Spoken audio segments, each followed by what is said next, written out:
Empezamos con este vídeo el análisis frecuencial de sistemas. En muchos sistemas, especialmente en sistemas de comunicación, este análisis es más importante y más potente que el análisis temporal, ya que la mayoría de señales a ser procesadas son de tipo sinusoidal o están compuestas por componentes sinusoidales. Veremos que en este tipo de análisis ya no separaremos la respuesta transitoria y la respuesta estacionaria. Únicamente se considerará la respuesta estacionaria, aunque esta no será una respuesta constante, sino que será una respuesta sinusoidal de la misma frecuencia que la entrada. Supongamos un sistema o planta y una señal de entrada x de t y una señal de salida y de t. Consideraremos una función de transferencia racional con un numerador n de s que no explicitamos y un denominador que descomponemos en producto de factores del tipo s menos s sub i, donde s sub i, la i de 1 a n, son los polos del sistema.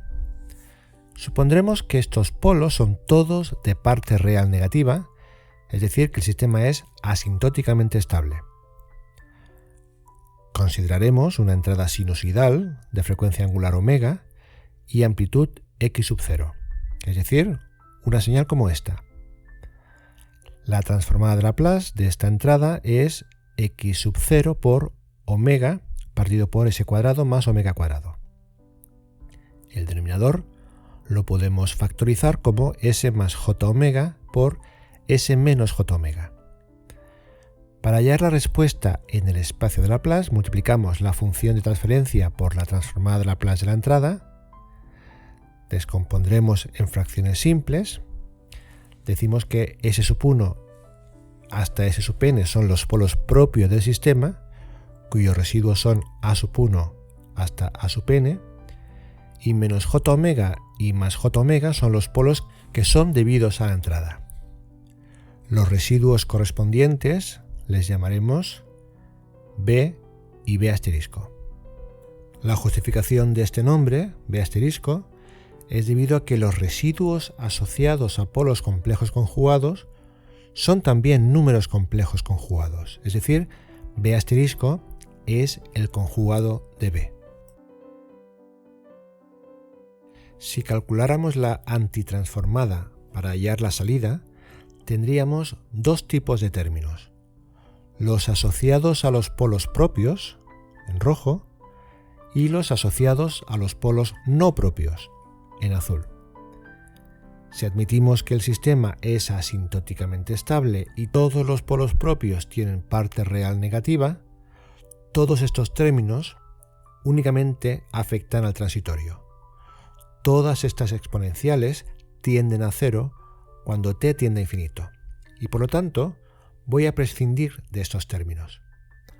Los dos últimos términos son los únicos que duran todo el tiempo. Constituyen lo que se llama la respuesta estacionaria. Por lo tanto, el cálculo de los residuos as no es necesario hacerlo. Haremos el cálculo de los residuos b y b asterisco. Esto se hace con las fórmulas que hemos ido usando a lo largo de todo el curso.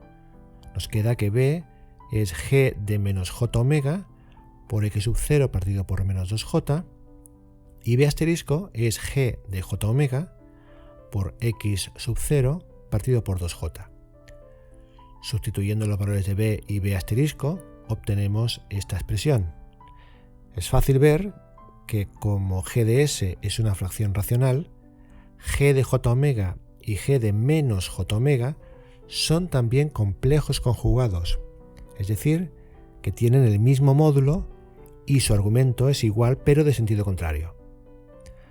Todo número complejo puede expresarse en forma polar como el módulo por e elevado a j por el argumento. Llamaremos m al módulo del número complejo g de j omega y phi a su argumento. Y por tanto g de j omega es m por e elevado a j phi y g de menos j omega es m por e elevado a menos j por phi. Con esta notación podemos escribir la salida estacionaria de esta forma y usando la fórmula de Euler, que relaciona las exponenciales complejas con la función seno, nos queda finalmente que la respuesta estacionaria es m por x sub 0 por seno de omega t más phi. Este es un resultado muy importante y general. Todo sistema lineal que está caracterizado por una función de transferencia racional GDS, suponiendo que el sistema sea asintóticamente estable, la respuesta ante una entrada sinusoidal de frecuencia omega es otra señal sinusoidal de la misma frecuencia, solo que cambia la amplitud. En lugar de x sub 0 es m por x sub 0 y está desfasada phi respecto a la entrada. Es decir, ante una entrada como esta, x de 0 por seno de omega t, la salida estacionaria es otra señal sinusoidal de la misma frecuencia, cuya ganancia en amplitud es m y está desfasada phi respecto a la entrada, tal y como se ve en esta figura. En azul está la entrada y en negro la salida. En este caso, la m es mayor que 1 y por lo tanto ha habido una amplificación de la amplitud. Se observa que los dos únicos parámetros que caracterizan la respuesta estacionaria son m y phi, que corresponden al módulo y al argumento de la función de transferencia GDS, donde se ha sustituido la s por j omega. A esta función compleja, g de j omega, que se obtiene sustituyendo la s por j omega en la función de transferencia del sistema, se le llama función de transferencia isócrona. Esta función compleja de la variable omega contiene toda la información necesaria sobre la respuesta estacionaria del sistema ante una entrada sinusoidal de frecuencia omega. Veamos un ejemplo. Calcularemos la respuesta estacionaria del sistema de función de transferencia GDS igual a 2 partido por s más 1 ante una entrada x de t igual a 2 por seno de 5t. El primer paso es calcular la función de transferencia isócrona, cambiando la s por j omega. Como la entrada es de frecuencia angular 5, sustituimos omega por 5 y obtenemos esta expresión compleja. El módulo lo podemos calcular haciendo el cociente de módulos, esto es 0,39, y el argumento de un cociente es la resta de argumentos. Argumento de 2 es 0, por ser un número real positivo, y el argumento de 1 más 5j es arcotangente de 5 partido por 1. Es decir, phi es menos arcotangente de 5, es decir, menos 1,37 radianes. Es común expresar los desfases en grados.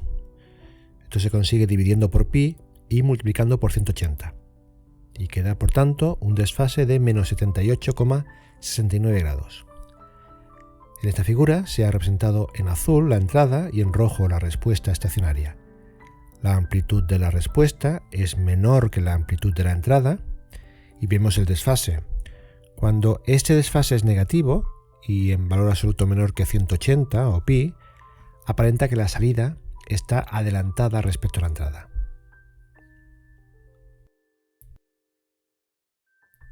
Esta figura que hemos visto se ha hecho con ayuda de MATLAB. Este es el código para conseguirla. Definimos un vector de tiempo, t, de 0 a 10, en pasos de 0,1 en 0,1. Definimos el vector de entradas, x es 2 por seno de 5t, como t es un vector, x también es un vector.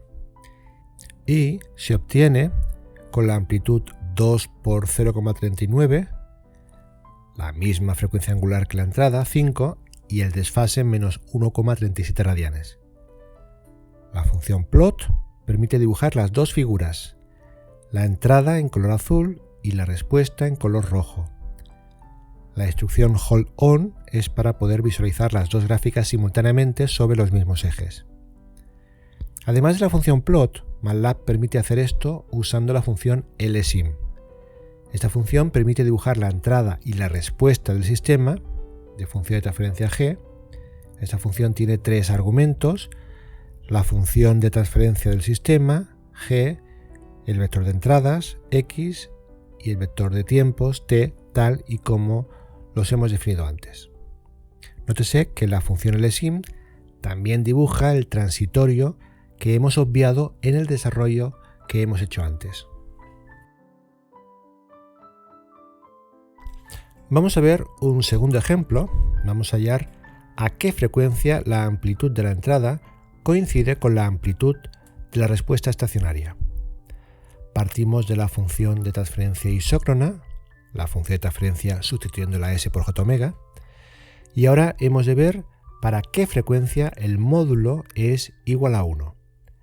El módulo es 2 partido por la raíz de omega cuadrado más 1. Resolvemos la ecuación y la única solución positiva es raíz de 3, es decir, 1,73 radianes por segundo.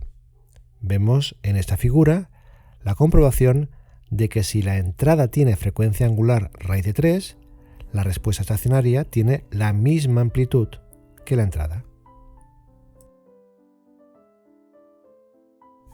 Vamos a ver un tercer ejercicio con el mismo sistema. ¿A qué frecuencia el desfase es exactamente menos pi cuartos? Ahora, a partir de la función de transferencia isócrona, calculamos el argumento. El argumento de un cociente es la resta de argumentos.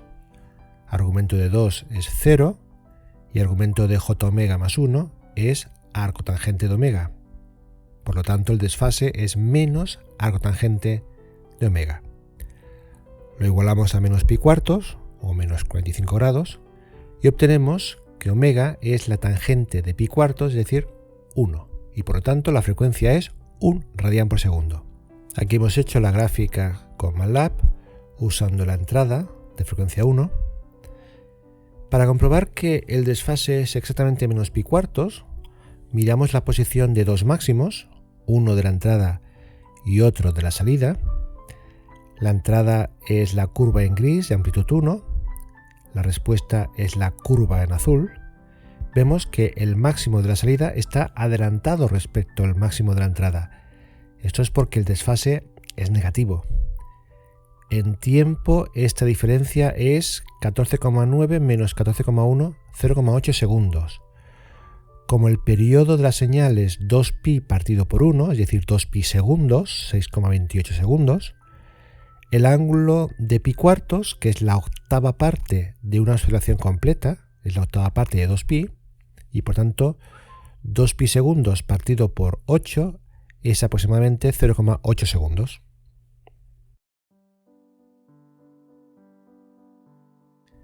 Vamos a ver para un sistema de tercer orden a qué frecuencia hay un desfase exactamente de pi. Cuando hablamos de ángulos, más pi o menos pi es el mismo desfase. Como también sería lo mismo más pi medios y menos 3 pi medios. Recordad que dos ángulos son iguales cuando su diferencia es un múltiplo de 2pi. Bien, comencemos por la función de transferencia isócrona.